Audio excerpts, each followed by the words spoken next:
El doctor Wilfredo Lozano, sociólogo, reconocido académico, nos está ayudando un poco a comprender lo que está ocurriendo en estos momentos en la República Dominicana. Ese diálogo, pese a cualquier cuestionamiento que se le pueda hacer, pese a que ya un segmento claramente identificado de la gente que está en la protesta ha salido y no le presta ningún tipo de atención o no se siente representado ahí.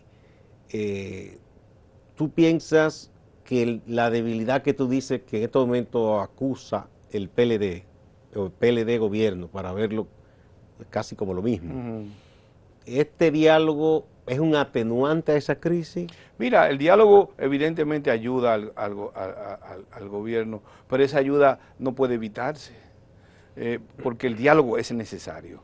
O sea, la oposición no puede oponerse a eso. No se puede oponer a eso. Me parece que eso es realista. Hay un sector de la oposición que critica a quienes están un poco más dispuestos a un entendimiento.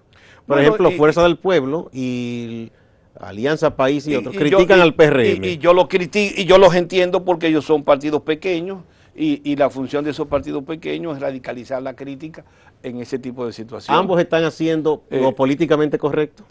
Mira, depende de cómo se vea. Sí. Yo creo que si ellos están interesados en encontrar una alternativa que permita superar la crisis y pasar a tener una experiencia electoral viable, que asegure condiciones mínimas de transparencia y legitimidad, están equivocados.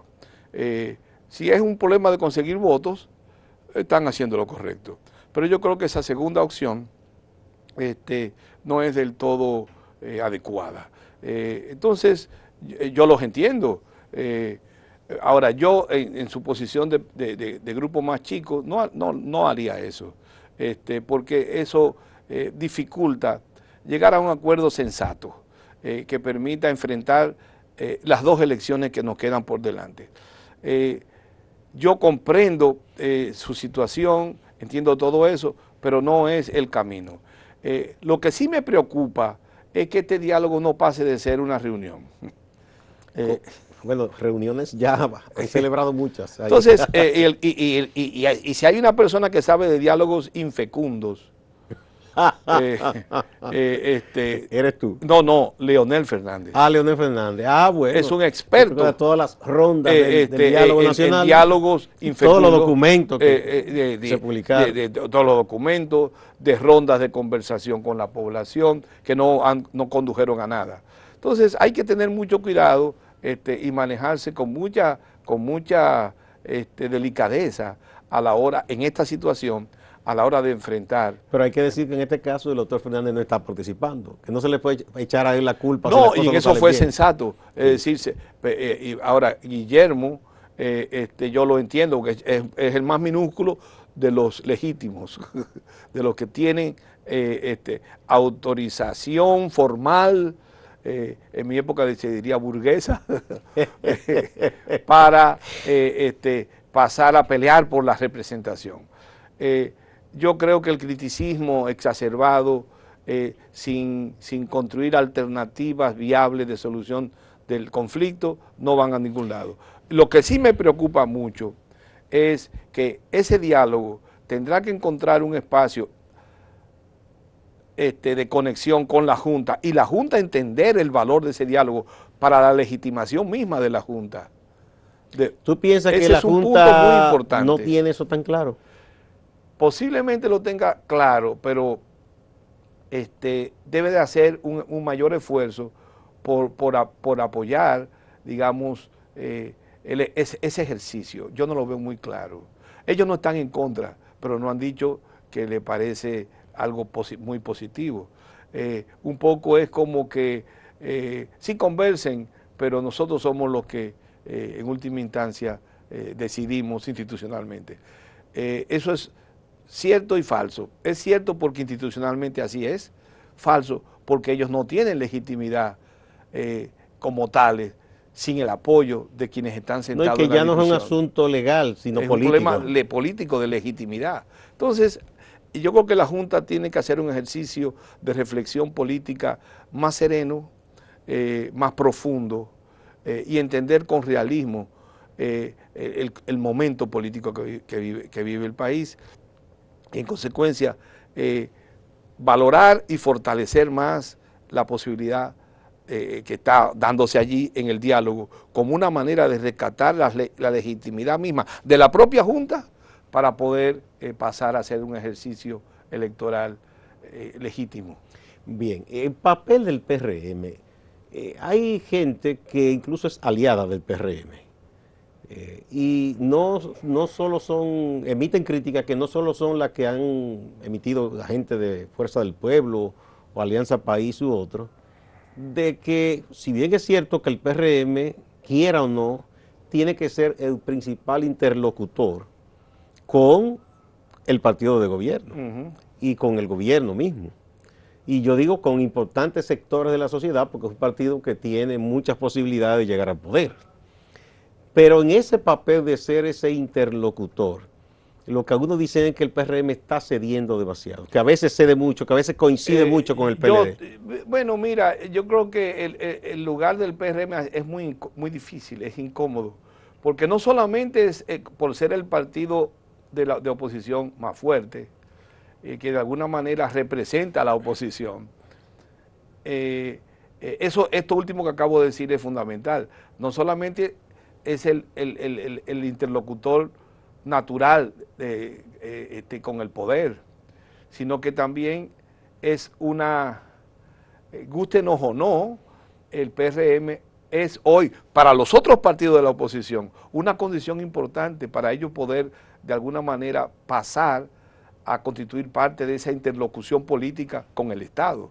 Entonces yo no creo que ellos tengan, que la oposición en los partidos más chicos comprendan claramente esto.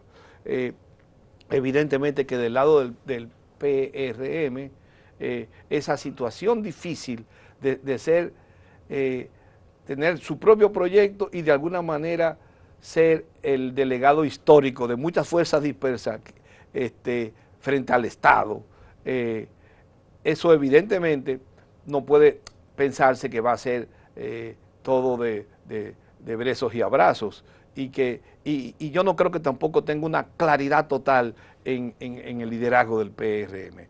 A mí me parece que líderes como Luis Abinader lo tienen claro, y eso es un punto interesante para comprender la racionalidad de las posiciones de Luis en su relación con el conjunto de la oposición. Entonces es un tema interesante que no se ha discutido mucho en este país. Evidentemente hay siempre riesgo de ceder más de lo que se debió haber cedido, hay esos riesgos, pero yo creo que el desempeño del PRM, con todos esos puntos que se le pueden criticar en muchos aspectos, ha sido un desempeño realista, con una cierta coherencia que se ha mantenido, y han ido obteniendo triunfos en la negociación. ¿Cómo cuáles? El hecho del diálogo mismo, de sentarse ahí el gobierno, representa un triunfo para el conjunto de la oposición. ¿Tú piensas que para el gobierno fue de alguna manera una derrota tener que sentarse? Inevitable, yo creo que sí. En otras condiciones no hubieran ido a conversar, no hubieran ido a conversar, hubieran dicho que el terreno está en la Junta, y hasta el propio Temístocles lo dijo. En un momento dado, sí. Lo dijo en algún momento. O sea que ya ahí, digamos que hay una ganancia de causa para la oposición en su conjunto. Claro que sí. Y hay los temas centrales que se han aprobado, son derrotas, victorias importantes para el conjunto de los actores políticos que no están en el aparato de Estado. Yo creo que sí, Gustavo. Y a mí no me luce decir eso porque yo no he sido el más conservador, pero me parece que en esta curvita hay que moverse con mucho cuidado y mucho realismo, porque hay realmente la posibilidad de un cambio político, de un giro en la política dominicana, y eso tiene mucho que ver con la inteligencia táctica que de aquí en adelante el liderazgo político sostenga. Fíjate tú que tan es así que el presidente Fernández, se ha movido con una extrema cautela que lo ha ido llevando como una especie de alejamiento del choque frontal y guardado sus armas y no se ha metido. Porque socavarle el diálogo resulta un problema para Sí, todo aunque el no esté de mundo. acuerdo, él entiende que no sería inteligente Que no sería torpedearlo. torpedearlo. Pero no criticarlo también es un problema, porque genera legitimación. Es complicado. Tiene como que marcar distancia, decir, Es lo que yo creo no que, estoy ahí, aunque no arremeta contra... yo creo que en ese sentido ha sido inteligente ante el hecho de que está claro que la onda expansiva de la crítica al gobierno no pasa por la fuerza del pueblo.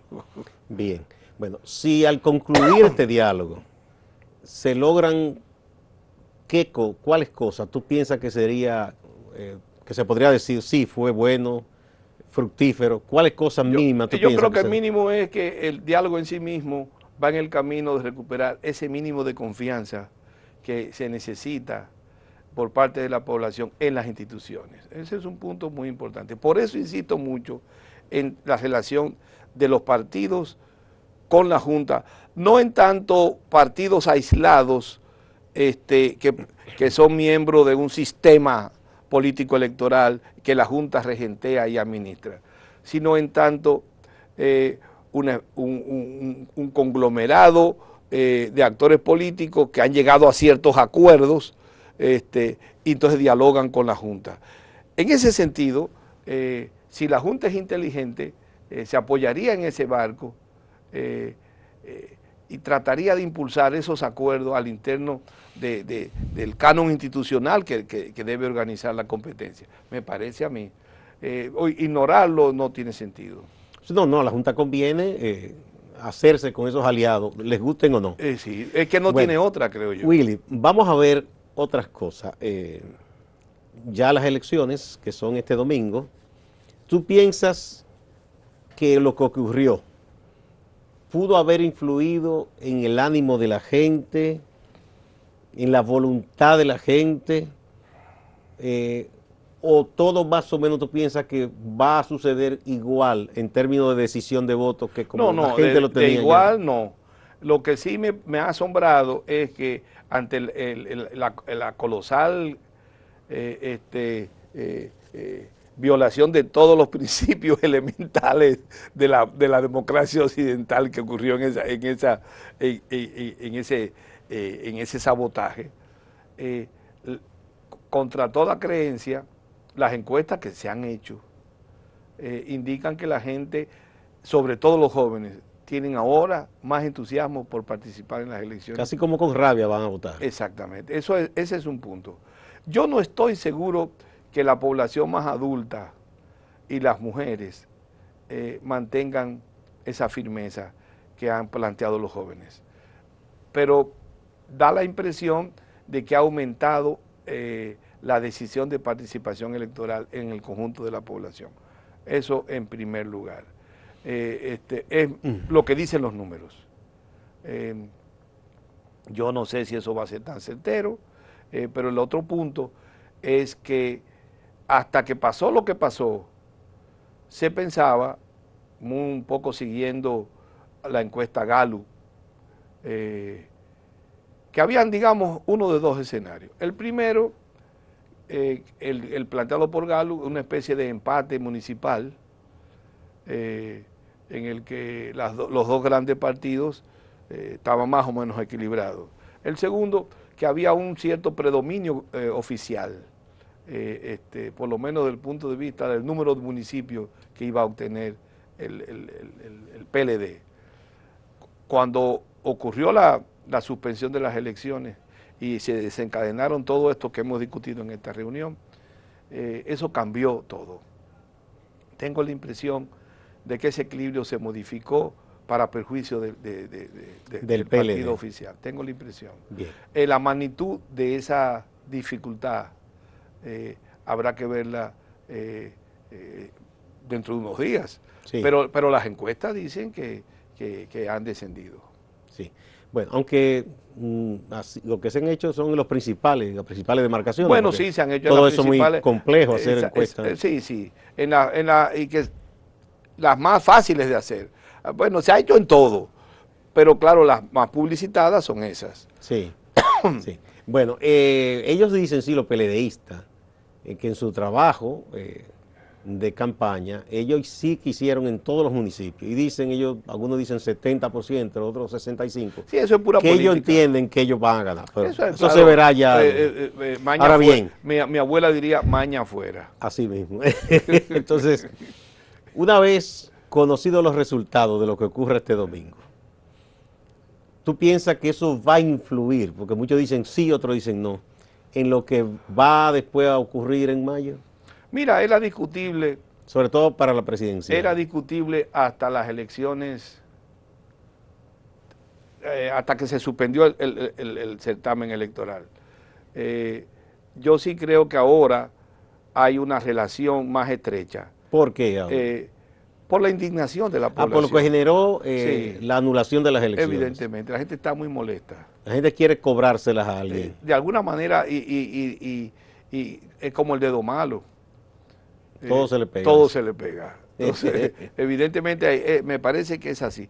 Sin embargo, de todos modos, hay una dialéctica en estas elecciones interesante, en la que siempre se ha dicho, y aquí lo han dicho algunos analistas, hombres y mujeres, que las municipales históricamente han sido menos participativas, al punto de que desciende como al 50% la población. Pero electoral. eso no es lo que está proyectando las encuestas. No, pero eso ha sido en condiciones, vamos a llamarle, normales. Ajá. Pero estas son elecciones anormales, desde muchos puntos de vista.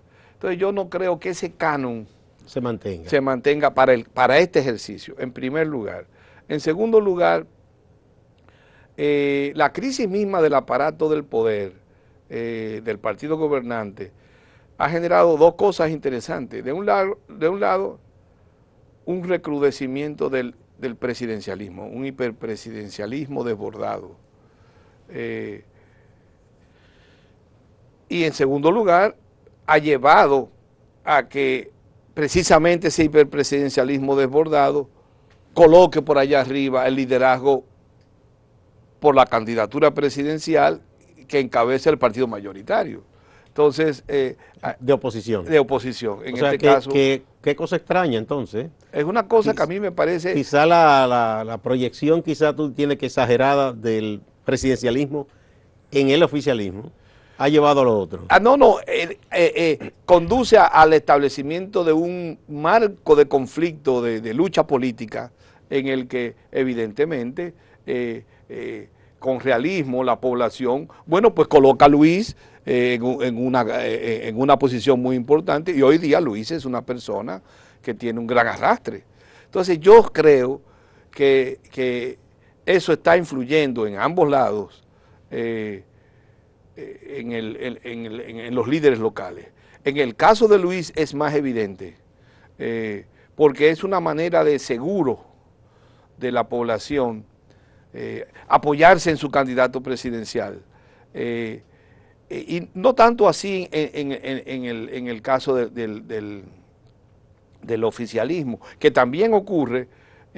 Fíjate tú que los dos principales candidatos y el tercero, que es Leonel, han estado visitando las comunidades locales, y muchos de los candidatos que hoy compiten con éxito tienen que ver porque han logrado aparecer como sujetos cercanos a los candidatos presidenciales. Entonces eso yo creo que es un efecto importante que se va a ver de cara, primero ahora en los resultados electorales locales, en segundo lugar en el hecho de las elecciones que vienen. Y recuérdate un detalle, cuando vengan las elecciones presidenciales y congresionales, los ayuntamientos ya están en el poder. Sí. Y ya se podrá hacer cosas de y podrán hacer cosas. Este es otro punto importante. O sea, yo sí creo que va a haber, no una especie de correlato mecánico, pero de que hay una influencia la hay, me Bien. da la impresión. Vamos a otra pausa. Cuando retornemos vamos a ver un poco cómo andan ya las candidaturas presidenciales y algunas vicepresidenciales. Vamos a ver, sí, vamos a la pausa.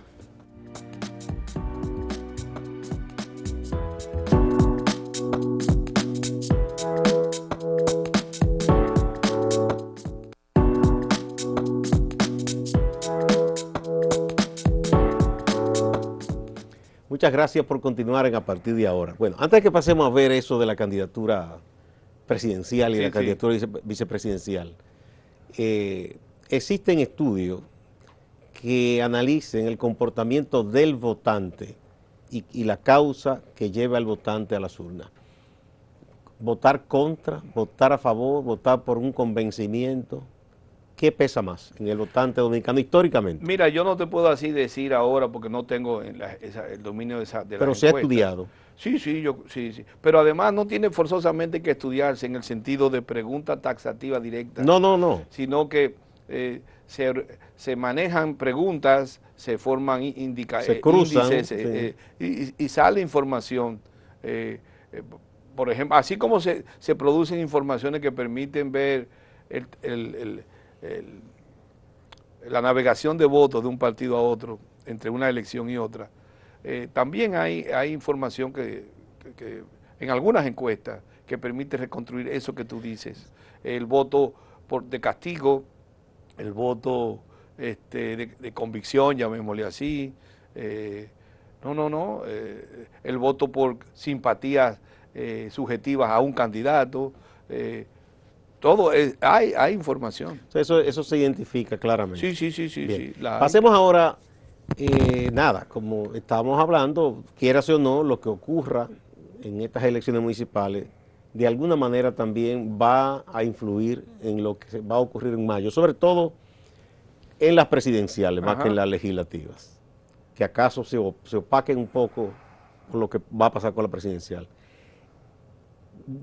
Hasta el momento, todas las encuestas serias colocan a Luis en primer lugar, incluso algunas de trabajos de los demás partidos. La apuesta del PLD de decir, bueno, Luis no pasa de tanto, tiene un techo y nosotros vamos descontando. Ellos apuestan a disminuir a Leonel y a evitar que Luis le crezca mucho. Sí. Y la gente de Leonel aspiran a sustraerle votos al PLD y tratar también de que Luis no se le vaya muy por encima, pensando en un escenario de segunda vuelta. Sí. ¿Tú piensas que se va a mantener la actual proyección, que hay factores que uno puede decir, esto es sólido y de aquí a mayo Luis se mantenga puntero? Mira, nadie puede predecir el futuro. Pero bueno, viendo factores objetivos. Pero yo creo que si la escena dentro de 3 meses se mantiene igual a la que estamos viendo ahora,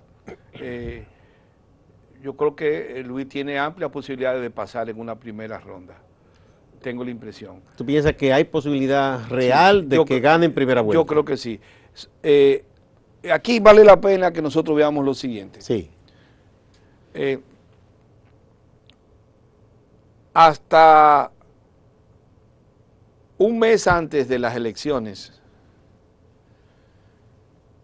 suspendidas, Luis era ya el candidato más favorecido, pero rondaba siempre los 40 y tantos. 43, 42. Exacto, y no crecía. Faltando un mes, un poco menos, hubo algunos indicios de que comenzaba a crecer. El derrumbe de las elecciones, la suspensión de las elecciones, generó un clima, una situación en la que me parece que se crearon condiciones que cambiaron la conducta de los electores. De repente, Luis, lo que ya era una tendencia en el último mes, no tan acelerada, se aceleró a partir de ese momento y casi todas las encuestas de mayor peso en la opinión le dan 50 y un poco más. Entonces, me parece que hay suficiente elemento para plantear la hipótesis de que es posible que alcance eso. Necesita tener un gran error, Luis, cometer mucha torpeza. Y él es un hombre muy cuidadoso. Muy cuidadoso. La otra parte es que el candidato oficial no despunta, Gonzalo Castillo. no crece. Y tampoco Leonel Fernández crece. Entonces, evidentemente, quien está creciendo es Luis. Entonces, pero el candidato oficial tiene problemas para despegar. Eso lo sabe el PLD y todos sus expertos. Yo creo que esos elementos apoyan la idea tuya. Hay que fortalecer cualquier cosa que le baje los votos a Luis, con la esperanza de pasar a una segunda ronda y lograr crear un marco negociador que permita la competencia. Eso. Pero yo creo que en la medida en que pase el tiempo, la distancia se va haciendo cada vez mayor y se hace muy difícil esos entendimientos. Bien, ¿cómo tú ves la candidatura vicepresidencial de Margarita Cedeño, actual vicepresidenta? ¿Qué tanto tú piensas que le aporta a Gonzalo Castillo? Mira, doña Margarita es un personaje controversial, la esposa de Leonel Fernández. Ella tiene su luz propia. Las cifras que yo conozco le dan que sus seguidores tienen mucho que ver con los programas sociales que impulsa el presidente. No sabemos bien si al margen de esos programas ese liderazgo que ella tiene se mantendría. Eso no se sabe, ese es un punto ciego. Pero yo creo que ella no es una mala candidata, pero en las actuales condiciones ella es casi como una especie de una llanta que se le tira a una persona para salvarlo. Sí, un tubo, sí, un salvavidas. Un salvavidas. Si hay un problema que la candidatura de Margarita no le va a resolver. Ella acaba de confirmar algo que en el mundillo político se había comentado, gente muy del entorno del presidente, de que en un momento dado, antes de que Leonel Fernández ya materializara esa ruptura con el PLD, en negociaciones que se intentaron para la unidad del PLD, el propio presidente Danilo Medina habría estado de acuerdo con que ella fuera la candidata y ni él, ni Leonel, ni otro. Pero dicen que el doctor Fernández fue quien se opuso. Bueno, eso es un rumor. Sí, pero bueno, pero en el caso hipotético que ella hubiese sido la candidata con el PLD unido, ¿tú piensas que hubiese tenido mejor suerte? ¿El PLD frente al PRM? Sí, frente a la oposición. Yo creo que hubiera tenido con Margarita, el PLD hubiera tenido más suerte que con Gonzalo. A mí no me cabe la menor duda. Y bueno, y si hubiese estado unificado, con posibilidad de ganar. El PRM tendría dificultades. Dificultades. Bien. Respecto a los candidatos vicepresidenciales que deberán escogerse, en el caso del PRM, ¿cuál sería ese perfil para un candidato o candidata que acompañe a Luis Abinader?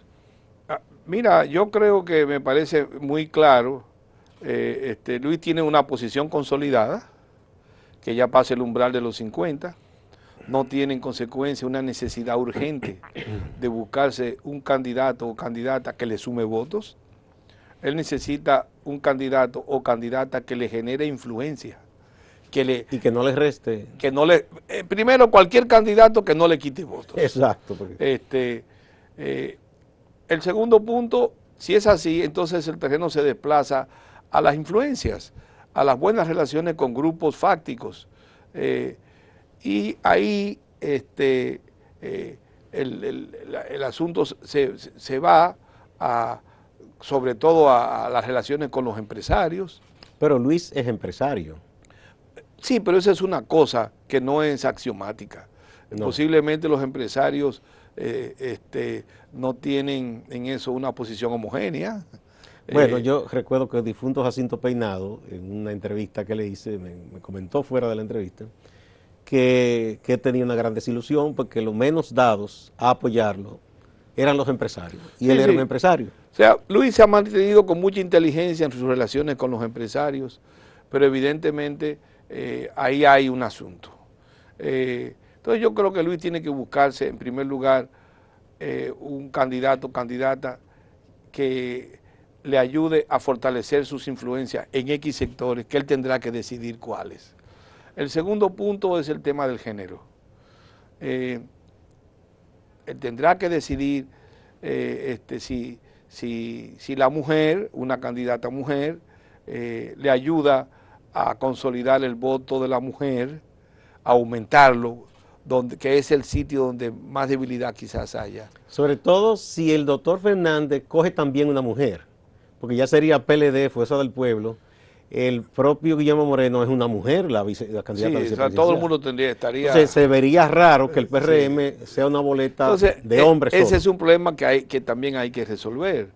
El tercer problema que hay que resolver es el de un candidato o candidata que genere la menor oposición interna en las fuerzas que lo apoyan, sobre todo en el PRM. Resistencia, que no genere... Sí, que no haya inconformidad, que no haya malestar. Realmente es una decisión difícil, particularmente para Luis. Lo ha manejado con mucha prudencia, ha sido muy equilibrado, muy cauteloso, con mucha madurez, pero su decisión está atravesada por esos elementos, partiendo del parámetro de que no necesita que le echen una ayudita de votos, pero sí necesita una ayudita para que permanezcan esos votos, necesita una ayudita para que todas sus tropas no generen dificultad, tengan problemas, de fortalecer su imagen frente a la mujer y fortalecer la unidad interna de su partido. Si se logra todo eso, hombre o mujer, sería un palo. Muchas gracias, Wilfredo. Muchas gracias, doctor Wilfredo Lozano, sociólogo y un reconocido hombre de la academia. Y a ustedes también, amigas y amigos, no se vayan, que hay más en Acento TV.